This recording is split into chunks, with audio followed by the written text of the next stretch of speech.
Di sini sudah muncul juga hasilnya yang sama seperti sebelumnya, bahwa pada berita terkait Verdi Sambo ini itu memiliki sentimennya negatif.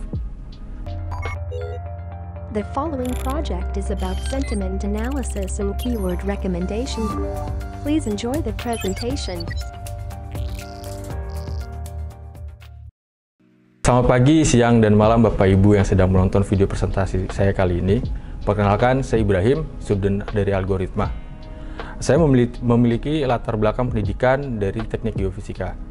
Dan saat ini saya sedang bekerja sebagai junior geofisis di perusahaan konsultan di industri oil and gas. Bagi seorang konsultan oil and gas, saya perlu update terkait informasi atau berita di industri ini. Untuk melakukan tersebut, kegiatan saya salah satunya adalah mencari berita tersebut di internet. Dan saat saya mencari berita tersebut, saya memikirkan bagaimana sih seorang editor bekerja untuk terkait dengan tulisannya. Dan ketika saya mempelajari data science, saya mengetahui bahwa pekerjaan dari seorang editor berita adalah menentukan sebuah gaya penulisan. Dan hal tersebut bisa dibantu dengan machine learning untuk mengoptimalisasi dalam penulisan tersebut. Dari situlah saya membuat sebuah tools interaktif yang bernama News Sentiment Analysis. Dari pengalaman tersebut, saya tidak hanya ingin melakukan klasifikasi sentimen pada sebuah berita, tetapi saya juga ingin memberikan feedback kepada para penggunanya. Dan feedback apa saja sih yang diberikan dari tools ini? Yang pertama adalah sebuah live interpretation, di mana Bapak dan Ibu bisa menggunakannya sebagai acuan untuk mengevaluasi kata-kata mana saja yang nantinya akan dirubah. Dan selanjutnya yang kedua adalah yang tidak kalah pentingnya adalah saya memberikan sebuah rekomendasi berdasarkan algoritma RAG, yang dimana algoritma ini sangat terkenal dalam mengekstrak sebuah keyword, dikarenakan menggunakan 3 metrik. Dalam pembuatan tools ini, saya menggunakan metode machine learning yang bernama naive Bayes. Seperti yang kita tahu, bahwa naive Bayes merupakan salah satu metode machine learning yang lumrah digunakan untuk melakukan klasifikasi. Tetapi tentunya sebelum dilakukan pemodelan, saya perlu melakukan beberapa tahap preprocessing sebelumnya. Salah satunya adalah text cleansing, di mana pada tahap ini merupakan adalah tahap yang sangat penting sekali, dikarenakan saya harus menghilangkan kata-kata yang seperti kata-kata sambung, angka, maupun simbol, agar kinerja model ini tidak lebih objektif. Selanjutnya baru dilakukan pemodelan. Dari hasil pemodelan, performa yang dihasilkan pada tools ini memiliki sebesar 76,39%. Untuk menggunakan tools ini sangat mudah sekali. Bapak dan Ibu sekalian hanya tinggal memasukkan judul dan headline atau meta description yang akan digunakan. Berikut adalah tools atau inti dari website ini. Untuk saya membaginya menjadi 2 bagian. Yang pertama di bagian atas adalah merupakan daerah input. Di sini saya izin terlebih dahulu untuk melakukan run. Nah, di bagian input ini terdapat ada dua inputan yang akan digunakan, yaitu adalah judul dan headline. Di sini saya menggunakan sebuah berita dari Jakarta Post yang dimana pada bulan Agustus kemarin yang sedang hangat-hangatnya. Untuk mendapatkan inputannya tersebut saya menggunakan sebuah tools gratis dari MetaText yang untuk menghasilkan sebuah judul dan deskripsi yang digunakan pada link tersebut. Sembari menunggu, saya juga melampirkan contoh dari berita lainnya.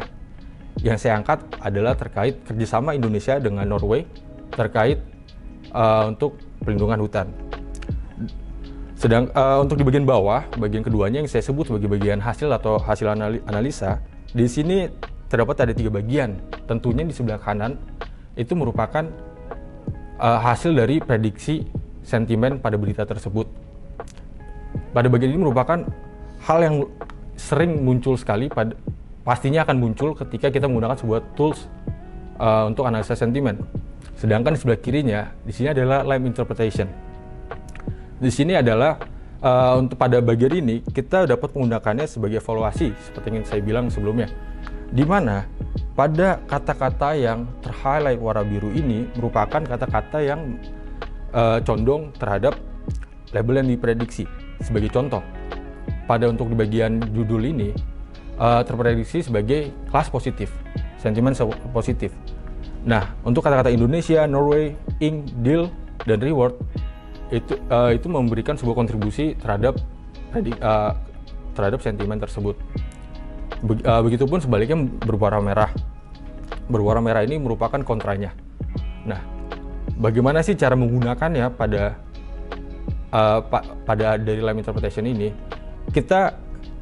Ketika kita melihat ternyata title-nya seharusnya dengan sentimennya negatif, berarti kita bisa melihat kata-kata mana saja yang harus kita ganti, yaitu dengan di kasus pada contoh ini adalah kata Indonesia, Norway, Inc, Deal, dan Reward yang bisa diganti yang lebih condong ke arah sentimen negatif. Itu ada salah satu fungsi evaluasi yang saya berikan. Selanjutnya di sini di bagian bawah ada berupa word cloud yang digunakan untuk sebagai keyword recommendation dari hasil dari algoritma RAID. Dari sini bisa dilihat kata yang paling besar itu memiliki skor yang paling tinggi. Di sini adalah salah satunya ada rainforest protection dan deforestation free atau climate goals. Mari kita balik ke berita yang terkait Verdi Sambo. Di sini sudah muncul juga hasilnya yang sama seperti sebelumnya, bahwa pada berita terkait Verdi Sambo ini itu memiliki sentimennya negatif. Nah, bisa dilihat juga di Lime ini itu terdapat ada angka 77,83% terhadap negatif. Itu seberapa tingkat confidence-nya dari si Lime ini. Jadi sebagai contoh, ketika kita ingin menaikkannya nilai tersebut, kita bisa tinggal menghilangkan seperti menurut saya pribadi seperti kata Jakarta di Jakarta Post karena tidak terlalu relevan terkait berita tersebut. Untuk rekomendasi dari keyword di sini ada beberapa yang paling besar skornya adalah internal affairs chief INSP.